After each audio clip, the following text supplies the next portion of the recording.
At sa puntong ito, makakapanayam natin si Attorney Stephen David, abogado ni Janet Lim Napoles. Magandang umaga po, Attorney David.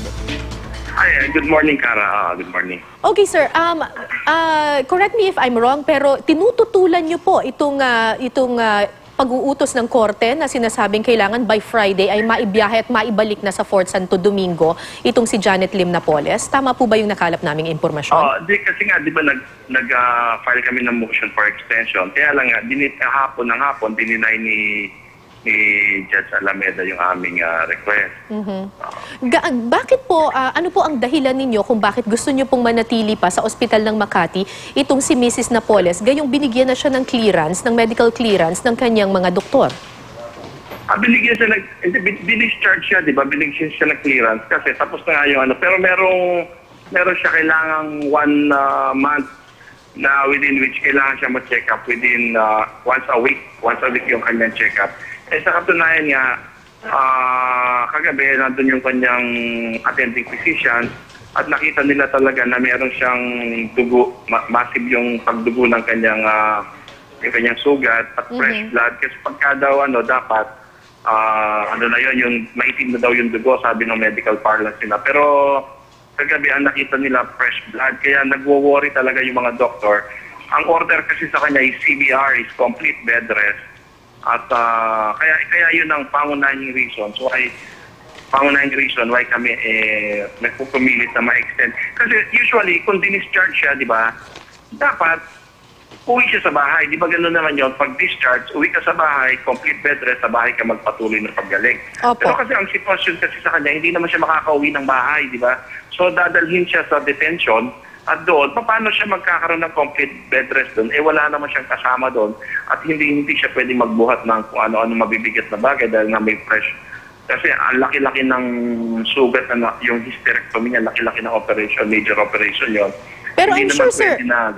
Pero I'm sure, sir, gagawa naman ng paraan ng kung saan siya man nakadetain ngayon na pwede siyang humiga at may mag-aasikaso sa kanya. I understand, may mga... Wala naman kasi nag-aasikaso sa kanya. In fact, pagkatapos ng visiting hour ng 1 to 4:30, mag-isa na lang siya doon. Wala namang mag-a-assist sa kanya doon . So if she's given a nurse or something that would be with her 24/7, papayag na po kayo doon, sir, sa Fort Santo Domingo? Kasi wala naman kami magagawa. It's not a question ng papayag kami o hindi kasi order na husgado yan. Ang hinihingi namin is humanitarian consideration dahil siyempre may sakit yung tao, di ba? Sino naman ang may sakit na gano'n, di ba? Iba nung araw, hindi naman sila naniniwala na may sakit. Pero nung nakuha nga yung sa loob ng kanyang matres, ang laki-laki nung halos kasi laki ng isang buong fried chicken yung nakuha sa kanya. Hindi naman siguro yun, di ba, kalabisan. Sir, humingi siya ng konting panahon para magkaroon ng complete recovery. Sir, may sinasabi... Kasi wala sanang problema kung sa bahay lang siya di ba? Pero kung nakakulong ka, malaking problema yon. Sir, may sinasabi rin po kayo kahapon sa panayam ninyo sa ilang media organizations na mas mahihirapan na makumpleto ni Janet Lim Napoles itong komprehensibong... Sir, kahapon po sa ilang panayam po na ibinigay ninyo sa ilang media organizations, sinabi niyo po na mas mahihirapan or matatagalan si Mrs. Napoles na makumpleto yung listahan ng mga mambabatas. Siyempre, di ba? Kung kunyari Sige, sir. Tingnan mo naman yung facility doon, wala siyang computer, walang staff. Tsaka yung dokumento, paano niya, hindi pa pwedeng dalhin niya yung dokumento ron. As compare kung meron tumutulong mag-computer sa kanya, may mga facilities, wala siyang mag-aasahan doon, kundi siya lang As compare dito sa OSMA, kahit paano, may nagbabasa ng mga dokumento, tinitingnan kung ano participation ng bawat isa na nakalagay sa listahan. Tsaka hindi na naman yan, ang dami pa naman kasi ilalabas sa mga nakita niya Pero hindi naman ibig sabihin doon na hindi niya isasatapusin yung kanyang kasi siyempre we owe it to the Filipino people na sabihin natin kung ano talaga yung totoo, di ba? Ilalabas naman niya yun. Ang hinihingi lang naman natin is konting consideration. Okay. Ngayong araw niyo po ba, sir, isusumite yung extended affidavit po ni Ginang Napoles? Pinipilit nating maisumite ngayong umaga. Kasi nga, di ba, urgency ng situation, lalo na ngayon na nag-certify yung kanyang mga attending physician na kailangan talaga ng complete bed rest. At actually, naka-IV pa nga siya eh. Kaya hindi ko talaga maintindihan paano siya dadalhin doon sa detention na eh. Wala naman sila medical facility. Inadmit naman nung nag-testify na doktor, si Dr. Bermudez, na doon sa Fort Santo Domingo, wala naman sila medical facilities doon. Sir, ito pong mga... Paano siya nga ito? Oo. Sir, ito pong mga... Kasi ang dami nang naglalabasan na kung ano-anong listahan ng mga mambabatas na sangkot umano dito sa pork barrel scam. Sa pagsusuri po ba ninyo, ano po, kulang po ba? Or sobra, may napasobra ng mga senador or mga kongresista doon po sa mga naglabasang listahan? Ang lumabas na listahan, partial lang yan. So, konti lang yung lumabas na yan. Kasi remember, nung ginawa yan, nandun siya sa detention ng Fort Santo Domingo. Wala siyang computer doon. Kaya yung mga sinabi niya na yan, kulang pa yun. based lang sa recollection ng kanyang memories. So, ito, naalala ko, sulat mo, attorney, naalala ko, sulat mo, naalala ko. Pero nung nabigyan siya ng pagkakataon sa OSMAC na reviewin yung dokumento, dinala yung mga papeles sa kanya, inisa-isa niya yan, yung ilang taong transaction na yan. Kaya yung binigyan niyang listahan, napakaliit noon kumpara dun sa nakikita niya ngayong mga tao na involved. Ito At saka hindi lang yun, pati yung... Kasi ayaw na nga namin maglabas ng list dahil alam mo naman nangyari kay Senator JB, di ba, nasama siya kahit wala naman siyang participation. Kaya gusto namin ngayon, ang ilalabas na namin yung mismong affidavit kung bakit sila kasama o hindi kasama. Kasi hindi naman, porque nilabas natin yung list, may kasalanan na o may kaso na. Ang sa amin lang, sinasabi lang namin yan dahil yan ang mga naka-deal ni Mrs. Napoles, naka-transaction niya.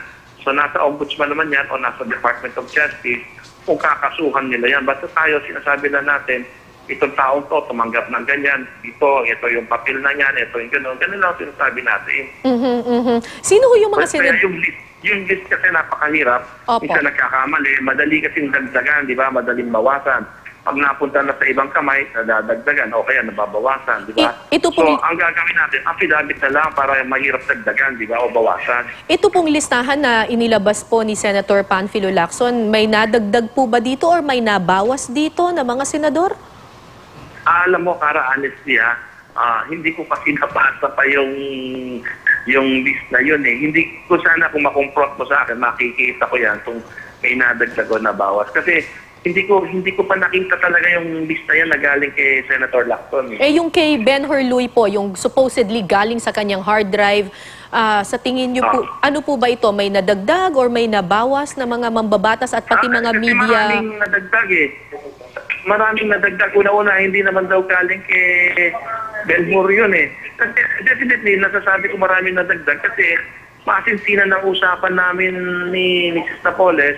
Sabi niya, wala naman daw siya kinalaman sa...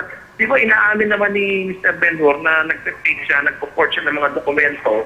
So siguro, kaya nadadagdag yan, yung mga dokumento na hindi naman dumaan sa opisina, di ba, o na-fake lang yung firma ng mga tao. Kaya walang kinalaman si Mrs. Napoles. Pero yung talaga may kinalaman si Mrs. Napoles, nililista naman natin at bibigyan nga namin ng affidavit ng publiko dyan. Okay. So, ibig sabihin yung... Kaya hindi ko mako-confirm, Tara, kung ano yung list ni...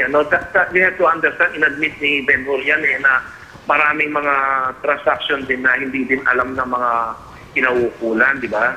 So, ang sinasabi niyo po, sir, yung listahan po or yung hard drive na nandoon, yung hard drive po ni Ben Hurluy, meron po doong mga mambabatas at mga personalidad na hindi necessarily kasama doon sa listahan po na ginagawa ni Mrs. Napoles. Oo, kasi nga yun, sinasabi naman ni Mr. Ben Hur, hindi naman galing sa kanya yun, di ba? Sinasabi niya, di ba, tinatanggi naman niya yun. So, baka siya mismo, alam niya na meron ding mga hindi kasama doon. Kaya, ba't niya sasabihin na hindi naman galing sa kanya yun? So, sino po, sir, yung mga nadagdag na senador dito po sa listahan ni Ben Hurluy na wala sa listahan ni Mrs. Napoles? Marami yun. Pero, siyempre, hayaan na lang natin, kasi mahirap naman sasabihin ko yan kung wala naman akong dalang affidavit, no? Marami yan, pero makakaasa kayo within the week matatapos. Kasi nga pinipilit tapusin ni Mrs. Napoles yan habang nasa magandang lugar pa siya na meron siyang nakakatulong sa kanya. Kasi pagdating niya doon, mahihirapan na talaga siya doon. Kaya ang problema nga, yung medical condition niya, nabibinat siya, kaya panay ang dugo niya, dinudugo siya. At yan naman ay mabe-verify naman ng OSMAC. mabe-verify nyo naman yan na talagang dinudugo siya dahil nga dito sa binat na tinatawag na to. Okay, Pero commitment natin sa tao, ilalabas natin talaga yan. So ito pong mga idadagdag na senador doon po sa listahan kasi sabi niyo po kakaunti pa lamang yung lumalabas. Ito po ay lalamanin po ng extended affidavit. Oo, syempre. Actually, wala naman kayong ilalabas na list na ang usapan. Wala na kaming ilalabas na list. Ang ilalabas na lang natin, affidavit. Affidavit lang, oo.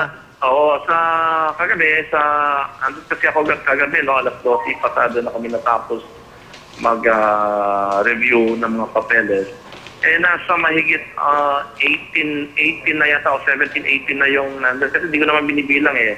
Pero sa recollection ko, mahigit gano'n na. Oo. Mahigit ano po, Kasi sir? yung iba kasi, alam niya, meron siyang binigyan na perang ganyan. Pero hindi niya makita yung dokumento at hindi rin niya wala siyang pinanghahawakan. Pero alam niya kasi, binigyan niya ng pera yung tao na yan. So, ang problema ngayon, pagka gano'n, nag-iingat din kami dahil siyempre, di ba, baka, alam mo naman, hindi naman basta-basta paniniwalaan si Mrs. Napoles sa mga ganyang mga allegations. Pero, siya nga, kasi nga, yung simbahan kasi ang inaasahan niya, ang Panginoon ang inaasahan niya, nasusuportahan siya, iwanan man siya ng kahit sinong kaibigan niya. Kaya ang Panginoon, sabi niya siya, kung talagang gusto ng Panginoon ito, kaya siya, pinaninindigan naman niya na talaga yung sinasabi niya katotohanan lang. Sir, makakapagbigay po ba kayo ng mga pangalan ng mga idinagdag niyo po dito or idadagdag niyo po dito sa supplemental affidavit? Makakabigay ako pero hahayaan ko na lang yung affidavit na magsalita kasi pag ako, alam mo na, di ba, marami na nang lalabasan na gano'n. Right. Paantayan nyo, within the week, pinipilit ko nga matapos today or the latest, mamayang gabi, no? Kaya bukas, the latest. Bago siya makaalis, pinipilit talaga namin kahit na nga nabibilat na yung tao. Alright. Maraming salamat po, Attorney Stephen David, abogado ni Janet Lim Napoles. Salamat, sir. Maraming salamat. Okay.